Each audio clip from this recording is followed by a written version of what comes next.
भारतीय शास्त्रों में अनेक प्रकार के वायुयान, विमान, अस्त्र शस्त्र, बाणों, धनुषों के बारे में विवरण मिलते हैं। इनमें अग्निबाण, वरुण बाण, ब्रह्मास्त्र, अग्निपाश, नागपाश आदि के बारे में भी कहा जाता है। यह मात्र कल्पना नहीं है, न ही यह देवताओं की शक्तियां हैं जो मनुष्य नहीं कर सकता।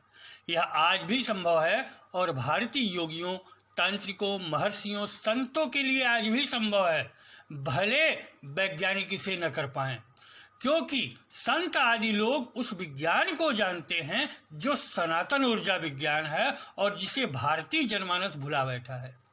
भारतीय सनातन विज्ञान आज के आधुनिक विज्ञान से हजारों वर्ष आगे था और आज भी हजारों वर्ष आगे है।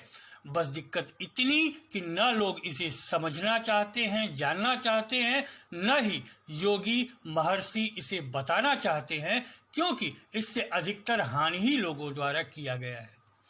आज के ही समय में कुछ दशक पूर्व भारतीय संत ने इसको अपने शिष्यों के सामने प्रदर्शित करके दिखाया, जिसका विवरण मिलता है जो महाभारत काल के उस बाण के समान ही था जैसा कि महाभारत काल में लिखा मिलता है। हम उसी विवरण को इस वीडियो में प्रस्तुत कर रहे हैं जिससे आप अपने विज्ञान को जान सकें। यह विवरण स्वामी विशुद्धानंद जी से संबंधित है।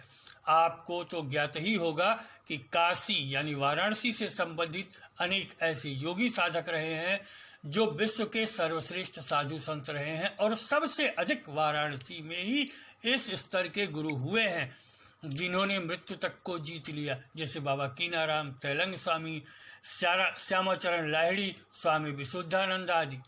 इनके आसपास के क्षेत्र को भी ले लें तो गुरु गोरखनाथ, देवरहा बाबा जैसे सिद्धिया लोग थे। इनमें से स्वामी विशुद्धानंद जी अनेक नामों से विख्यात रहे हैं। स्वामी योगानंद ने अपनी पुस्तक योगी कथामृत में गंध बाबा के नाम से इनका सविस्तार वर्णन किया है। महर्षि विशुद्धानंद अपने शिष्य उद्धव नारायण के साथ बैठे हुए थे। उद्धव नारायण बाबा के सूर्य विज्ञान से परिचित एवं अत्यधिक प्रभावित थे। बाबा अपने शिष्यों के प्रति अपार एवं अपरिमित स्नेह रखते थे तथा उन्हें सूर्य विज्ञान के सिद्धांत समझाते एवं उनके प्रयोगों को प्रत्यक्ष करके दिखाते रहते थे। वे शास्त्रों में वर्णित अगणित और अनगिनत घटनाओं को सहज भाव से प्रदर्शित कर देते थे। इसी क्रम में महाभारत काल में प्रचलित अग्निबाण की चर्चा चल रही थी। उद्धव नारायण अपनी जिज्ञासा प्रकट करने से स्वयं को रोक नहीं पा रहे थे। जिज्ञासावश उद्धव नारायण ने स्वामी विशुद्धानंद से कहा, बाबा, शास्त्रों में वर्णित अग्निबाण, वायुबाण, वरुण बाण आदि के प्रयोगों के बारे में जो लेख मिलता है, क्या ये सारी बातें सही हैं या मात्र कपोल कल्पना है? बाबा अपने शिष्य की बातों को सुनकर मुस्कुराने लगे। वे बोले, उद्धव, ज्ञान विज्ञान अनेक रहस्यों से आवृत है। यदि इन रहस्यों को अनावृत कर दिया जाए, इनको भेद दिया जाए तो इसका यथार्थ रूप प्रकट हो जाता है। इसके प्रकाश से हम परिचित हो जाते हैं। फिर इस विषय के प्रति समस्त संशय, भ्रम एवं संदेह विलीन हो जाते हैं। उसे मैं अभी दूर किए देता हूँ। गंभीर स्वर में बाबा आगे बोले, तुम्हारी बुद्धि पर कई आवरण पड़े हैं, इसलिए वह दृश्य ज्ञान से परे एवं पार की चीजों को न देख पाती है, न सोच पाती है। परंतु क्या आंख बंद कर देने पर सूर्य का अस्तित्व मिट जाता है?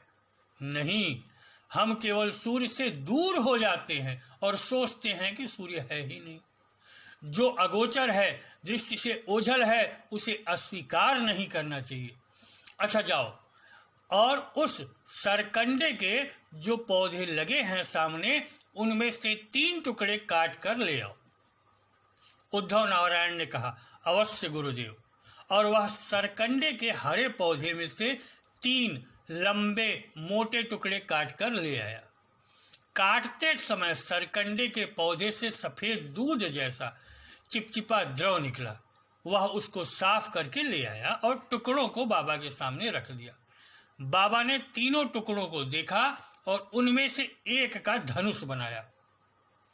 उस धनुष को उन्होंने अपने हाथों में लिया और पता नहीं कौन सा मंत्र फूंका कि वह धनुष देखते देखते मजबूत एवं सुंदर धातु में परिवर्तित हो गया। फिर उन्होंने दूसरे सरकंडे के टुकड़े को उठाया और मंत्र फूंका तो वह धातु का तीर बन गया। इस घटना को देख उद्धव को अत्यंत हैरानी हुई। इस दृश्य को देखकर वह खुशी से उछल पड़ा, क्योंकि वह अद्भुत एवं आश्चर्यजनक घटनाओं का साक्षी जो बन रहा था। बाबा ने कहा, उद्धव, यह सामान्य तीर कमान है, इसमें कोई विशेषता नहीं है, परंतु अब इसका वास्तविक प्रयोग देखो। यह कहकर बाबा ने धनुष पर बाण चढ़ाया और कुछ मंत्र पढ़ा। फिर उसे सामने खड़े बरगद के पेड़ की ओर छोड़ दिया।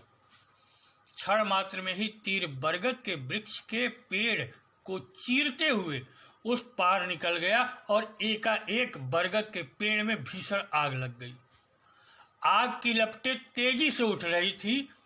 एक क्षण में विशाल बरगद का हरा भरा पेड़ जलकर ठूंठ बन गया। बाबा ने कहा, उद्धव, इस आग को कोई नहीं बुझा सकता। यह अभिमंत्रित आग है। फायर ब्रिगेड के लिए भी पूरी शक्ति लगाकर इसे बुझा पाना संभव नहीं है। इसे कहते हैं अग्निबाण। बाबा आगे बोले, वत्स, अग्निबाण से बड़ी बड़ी इमारतों को जलाया जा सकता है। पूरे के पूरे शहर को दावानल में परिवर्तित किया जा सकता है। यहाँ तक कि समुद्र में आग भी लगाई जा सकती है। इसका प्रयोग प्रकृति में विक्षोभ एवं असंतुलन उत्पन्न करता है, अतः इसे केवल विशेष परिस्थितियों में प्रयोग किया जाना चाहिए। उद्धव ने कहा, इस आग को कैसे बुझाया जा सकता है और क्या इस बरगद के पेड़ को पुनः पूर्व स्थिति में लाया जा सकता है? बाबा ने कहा, वत्स, तुम्हारे प्रश्नों का उत्तर यह अगला तीर देगा। बाबा ने तीसरे सरकंडे के टुकड़े को अभिमंत्रित करके तीर बनाया और उसे धनुष पर चढ़ाकर बरगद के जले पेड़ पर चला दिया। पल भर में ही उसके ऊपर आसमान में काले मेघ घुमड़ने लगे और बारिश से आग बुझ गई और आग के बुझते ही जला हुआ पेड़ पुनः उसी रूप में दृश्यमान हो गया। अब उद्धव से रहा नहीं गया और वह जोर से बोला, बाबा, क्या यही वरुण बाण है? बाबा धीरे से मुस्कुराए और बोले, हाँ उद्धव। इसके बाद बाबा ने एक मंत्र का उच्चारण किया तो सरकंडे के 3 टुकड़े जैसे थे वैसे ही बन गए और वहां सब कुछ ऐसा हो गया मानो कुछ हुआ ही न हो। अर्थात मंत्र की शक्ति से अग्नि भी चल गई, पानी भी बरस गया, जला हुआ वृक्ष हरा भी हो गया और सरकंडे के लकड़ी के टुकड़े वापस उसी रूप में आ गए, यानी कि समय आगे बढ़कर के पीछे आ गया। नष्ट वस्तु पुनः उस स्थिति में आ गई। बाबा ने कहा, उद्धव, अब तुमको समझ में आया कि शास्त्र सम्मत बातें अर्थहीन एवं कपोल कल्पित नहीं है, इनमें गहरा रहस्य है। हाँ, इतना अवश्य है कि हर कोई उस रहस्य को भेजने की जानकारी नहीं रखता, क्षमता नहीं रखता। उद्धव, अब भोजन ग्रहण करो और शाम को गोपीनाथ आ रहा है, उसके पास तमाम जिज्ञासा रहती है। संध्या वंदन के पश्चात इस विषय पर चर्चा करेंगे। गोपीनाथ बाबा के प्रिय शिष्य थे। इस बात से उद्धव नारायण भी परिचित थे, परंतु बाबा का प्यार सारे शिष्यों पर समान रूप से था। शाम को बाबा का चेहरा दमक रहा था। बाबा के सामने तो गोपीनाथ एक आसन पर बैठे हुए थे और बाईं ओर उद्धव नारायण विराजमान थे। अपने गुरु के समक्ष दोनों शिष्य शिशुवत भाव से उपस्थित थे।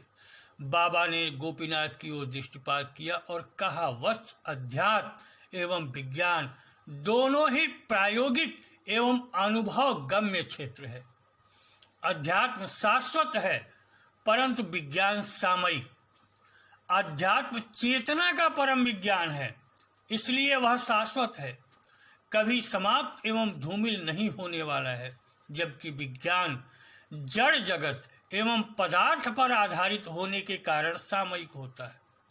यह सामयिक इसलिए भी है क्योंकि पदार्थ जगत संसार में जब एक आविष्कार होता है तो कुछ अंतराल बाद नया आविष्कार होता है, और नए आविष्कार के बाद नए आविष्कार के सूत्र सिद्धांत से नई तकनीकें ढूंढी जाती हैं, अर्थात पुराने के स्थान पर सामयिक रूप से उपयोगी नई तकनीक विकसित हो जाती है और लोग पुराने के बदले नई चीज़ों का उपयोग करने लगते हैं।